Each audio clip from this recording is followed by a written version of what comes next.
بسم اللہ الرحمن الرحیم۔ یہ معلوماتی ویڈیو ہم ان لوگوں کے لیے بنا رہے ہیں جن کو جگر کا کینسر ہے، اور اس کینسر کے علاج کے لیے ہمارے ڈاکٹرز کی ٹیم میں سے کسی بھی ڈاکٹر نے ٹیسٹ کروانے کے لیے مشورہ دیا ہے۔ ٹیسٹ کا مطلب ہوتا ہے ٹرانس آرٹیریل کیمو ایمبولائزیشن۔ یہ یاد رکھیے کہ یہ جگر کے کینسر کا ایک طریقہ علاج ہے جو کہ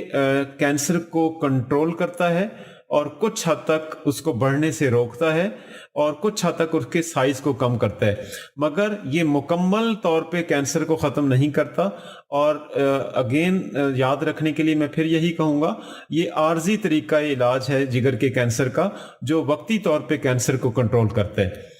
یہ بالکل ویسے ہی کیا جاتا ہے جس طرح دل کی اینجیوگرافی کی جاتی ہے۔ اس میں خون کی نالی کے اندر کیتھیٹر ڈال کے جو جگر کو خون جاتا ہے اس کے اندر وہ نالی جو کینسر کو بلڈ دیتی ہے اس کے اندر کینسر کی دوائی ڈالی جاتی ہے، اور اس نالی کو بعض اوقات بند بھی کر دیا جاتا ہے تاکہ وہ حصہ جس میں کینسر ہے اس کو خوراک کا مہیا کرنا کم ہو جائے اور اس کا سائز پھر کینسر کا آہستہ آہستہ کم ہونا شروع ہو جاتا ہے۔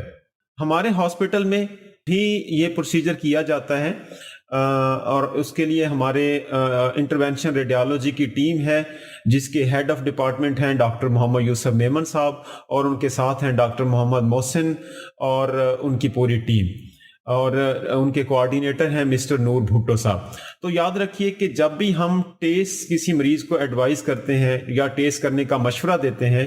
تو اس کا 3 وجہ سے وہ ٹیسٹ ہو سکتی ہے۔ یا تو وہ جگر کا وہ کینسر جو بہت زیادہ بڑا ہو اور وہ ٹرانسپلانٹ اس کا نہ ہو سکتا ہو تو اس میں اس کا فائدہ ہو سکتا ہے، یا ایسے مریض جن کو جگر کا کینسر ہے اور ہم نے ٹرانسپلانٹ کا مشورہ دیا ہے، لیکن ٹرانسپلانٹ کیونکہ گمبٹ میں ٹرانسپلانٹ کی ویٹ لسٹ بڑی ہوتی ہے تو 3 سے 6 مہینے کا ویٹنگ پیریڈ ہوتا ہے، تو وہ مریض جن کا ٹرانسپلانٹ کی باری 3 مہینے سے زیادہ آنے کا خدشہ ہے، اندیشہ ہے، تو ان کو بھی ہم کہتے ہیں کہ اس دوران میں آپ ٹیسٹ کروا لیں تاکہ ٹرانسپلانٹ تک آپ کا کینسر کنٹرول ہو اور آگے سپریڈ نہ ہو۔ یا پھر وہ مریض جن کا کینسر کافی بڑا ہو اور وہ اس سٹیج پہ نہ ہو کہ اس کو ٹرانسپلانٹ آفر کیا جا سکے، تو بعض اوقات ٹیسٹ کرنے سے اس کا سائز کم ہو جاتا ہے اور پھر ہم اس کو اس قابل ہو جاتا ہے وہ مریض کہ اس کا ٹرانسپلانٹ پروسیجر کیا جا سکے۔ تو آپ وہ مریض ہیں جس کو یہ ویڈیو دکھائی جا رہی ہے، جس کو ہماری ٹیم نے ٹیسٹ کرنے کا مشورہ دیا ہے۔ تو جیسا کہ آپ کو پتہ ہے کہ گمبٹ ہاسپٹل میں پورے پاکستان سے مریض آتے ہیں، تمام صوبوں سے مریض آتے ہیں، تمام مذہب کے، تمام رنگ اور تمام نسل کے لوگوں کا یہاں پہ بلا امتیاز علاج کیا جاتا ہے، تو اس لیے رش بھی بہت زیادہ ہوتا ہے۔ سوری۔ تو جب ہم آپ کو ٹیسٹ ایڈوائز کرتے ہیں تو ہمارے پاس جو ہماری آئی آر کی ٹیم ہے جس کے کوآرڈینیٹر ہیں مسٹر نور بھٹو، اور ہمارا یہ ڈپارٹمنٹ کارڈیالوجی ڈپارٹمنٹ کی کیتھ لیب جو کہ 2nd فلور پہ واقع ہے، وہاں پہ یہ ڈپارٹمنٹ ہے۔ تو آپ جا کے مسٹر نور بھٹو سے مل لیں اس ڈپارٹمنٹ میں، یا پھر آپ شام 6 بجے سے لے کے 10 بجے تک مسٹر نور بھٹو کے ساتھ ٹیلی فون کے ساتھ بھی رابطہ کر سکتے ہیں۔ آپ کی اسکرین پر بھی موجود ہے ان کا نمبر 0306 3146100۔ تو آپ جب آپ کو ٹیسٹ کا ٹائم دیا جائے گا، جب آپ مسٹر نور بھٹو صاحب سے ملیں گے یا فون پہ بات کریں گے تو وہ ہماری ریکمنڈیشن دیکھ کر آپ کو ٹیسٹ کے لیے آپ کو ٹائم دے دے گا، اور پھر آپ کا ٹائم آنے پر آپ کو فون کر کے بلا لیا جائے گا۔ تو ہمارے پاس ٹیسٹ کا، جس طرح پہلے بھی میں نے عرض کی کہ بہت رش ہوتا ہے، رش ہونے کی وجہ سے فوری طور پہ ٹیسٹ ممکن نہیں ہوتا، تو جو ہی پھر آپ کو ٹائم دیا جاتا ہے وہ 4 سے 6 ہفتے کا ٹائم ہو سکتا ہے، تو جو ہی ٹائم آپ کی باری آتی ہے تو آپ کو بلا کے آپ کا پروسیجر کر دیا جاتا ہے۔ جہاں تک اس پروسیجر کی کاسٹ کا تعلق ہے، یہ تقریباً 2.5 سے 3 لاکھ اس کی کاسٹ ہے. لیکن ہمارا ہاسپٹل کیونکہ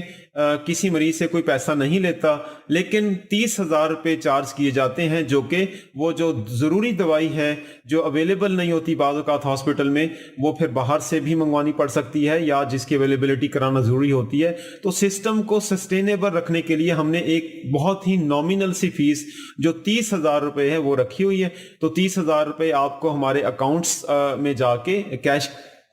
کاؤنٹر پہ، لیب کے کیش کاؤنٹر پہ جمع کرانے ہوتے ہیں، اور اس کی رسید آپ مسٹر نور بھٹو کو دے دیتے ہیں جس دن آپ کا ٹیسٹ کرنا ہوتا ہے. تو ایک اور جو اہم ہی بات ہے کہ ٹیسٹ جس دن آپ کا کیا جاتا ہے، آپ کو 6 گھنٹے سے لے کے 10 گھنٹے تک آپ کو داخل رکھا جاتا ہے، اور یا پھر اسی دن یا دوسرے دن آپ کو چھٹی دی جاتی ہے. اور اس کے ساتھ ہی آپ کو دوائیاں بھی سمجھائی جاتی ہیں. اور ٹیسٹ کا پروسیجر جب آپ کا مکمل ہو جاتا ہے، اور بعض اوقات یہ بھی ہوتا ہے کیونکہ میں نے پہلے بھی بتایا کہ یہ عارضی علاج ہے تو یہ دوبارہ بھی کرنا پڑ سکتا ہے، اور بعض اوقات یہ رسپونڈ کرتا ہے اور بعض اوقات اس کا رسپانس ہمیں نہیں ملتا تو ریپیٹ بھی کرنا پڑ سکتا ہے. تو جب آپ کا ٹیسٹ پروسیجر ختم ہو جاتا ہے، چھٹی کر دی جاتی ہے، آپ کو ہم 6 ہفتے کے بعد دوبارہ بلایا جاتا ہے. وہ اسی وقت ہی ہم بتا دیتے ہیں کہ آپ 6 ہفتے کے بعد آپ نے آنا ہے. تو جب آپ 6 ہفتے کے بعد آتے ہیں تو آپ خون کے بنیادی ٹیسٹ جس کے اندر CBC،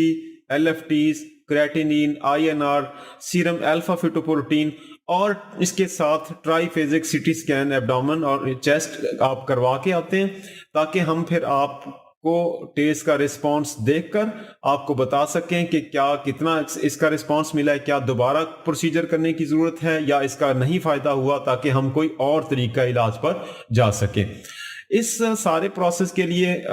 یہ ویڈیو آپ کو کے لیے بنا کے ہم دیے تاکہ آپ کو آسانی ہو سکے یہ پروسیجر کروانے میں. اور اس کے علاوہ ایک اہم بات، اگر آپ کا تعلق کسی دور کے شہر سے ہے کہ کراچی، لاہور، اسلام آباد، فیصل آباد، ملتان، تو آپ یہ پروسیجر اپنے شہر میں بھی کسی سے کروا سکتے ہیں. تو اس کے لیے بھی کیونکہ ہمارے پاس رش زیادہ ہونے کی وجہ سے ڈیٹ کا تھوڑا سا مسئلہ ہوتا ہے، تو اگر آپ کسی اور جگہ سے کروانا چاہیں تو تب بھی کوئی مسئلہ نہیں ہے، تو آپ وہاں سے کروا کے تو 6 مہینے کے بعد فالو اپ پہ ہمارے پاس آ جائیں گے. تو اس کے لیے انشاءاللہ ہم آپ کو مزید بھی رہنمائی کریں گے. امید ہے یہ ویڈیو آپ کے لیے کارآمد ثابت ہوگی. بہت بہت شکریہ. السلام علیکم.